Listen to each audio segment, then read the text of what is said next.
I think I've been through a total of 6 precision marksmanship school.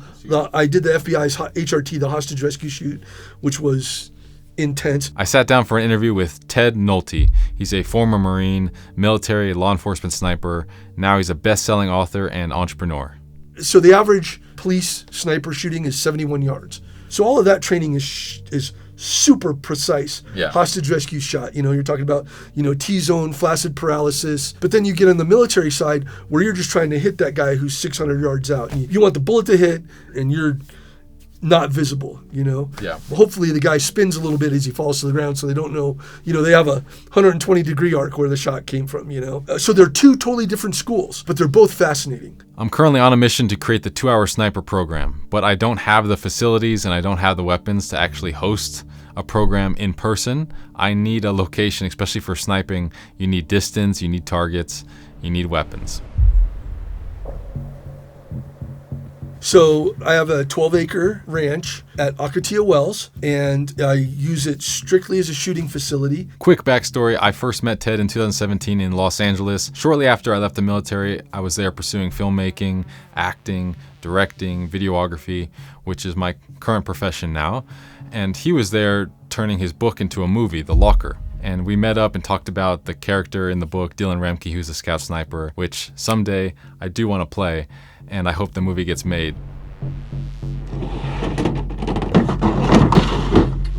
Separate from that project, we've stayed in touch over the years, and it was awesome to see Ted Nolte reach out in my comment section from my first video. So we met up in Ocotillo Wells, which is where his range is located. So we're out at Gas Hole Ranch today. Going to be doing some work with the long guns for my old buddy Marcus Allen, who's putting together a sniper instructional program. First order of business was dusting off his M40, which is my personal favorite weapon.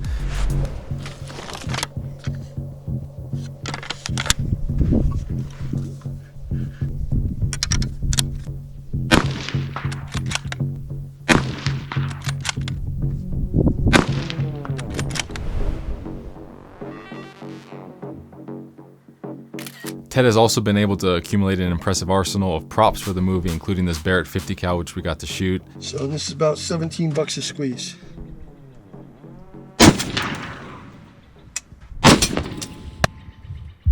Clear to fire. Woo! That was dead center hit. At the end of the day, we reflected on one important lesson and aspect of snipercraft that we both agree is absolutely critical to any serious sniper, and that is the importance of recording dope. In my interview with Ted, I asked him to explain in his own words, what is dope and why is it so important? So dope is data on prior engagements. So what it is a record of how your weapons platform and ammunition handled. And when you're talking about making those precise shots, you need to know what your bullet is going to do. And in combat, you're looking for that one clean, cold bore shot. Unless you're supporting like an infantry action where you're engaging multiple targets. For the most part, a sniper's job is one cold bore shot. A hostage rescue shot.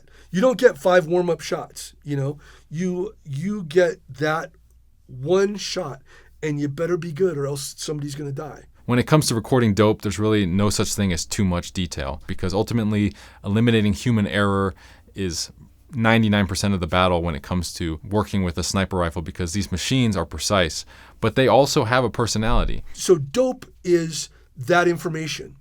How does your bullet perform when it's going through glass? How does your bullet perform going through a Class B fire door? How does this elevation, this heat, this humidity, angular shooting, barometric pressure? Correct. God bless Kestrel, right? With they have a one-stop shop to give you all that data. It tells you relative humidity, wind speed, direction, all that stuff, because it all plays in to getting that one piece of steel or copper or lead or whatever it is to go right where it needs to go. So dope, it's the number one tool in your box.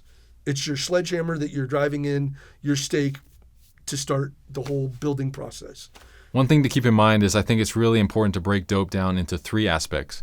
You, the shooter, your environment, and your weapon. In my program, I'm going to break down in meticulous detail how I approach this process, and I'll also help you develop your own personal process for recording dope.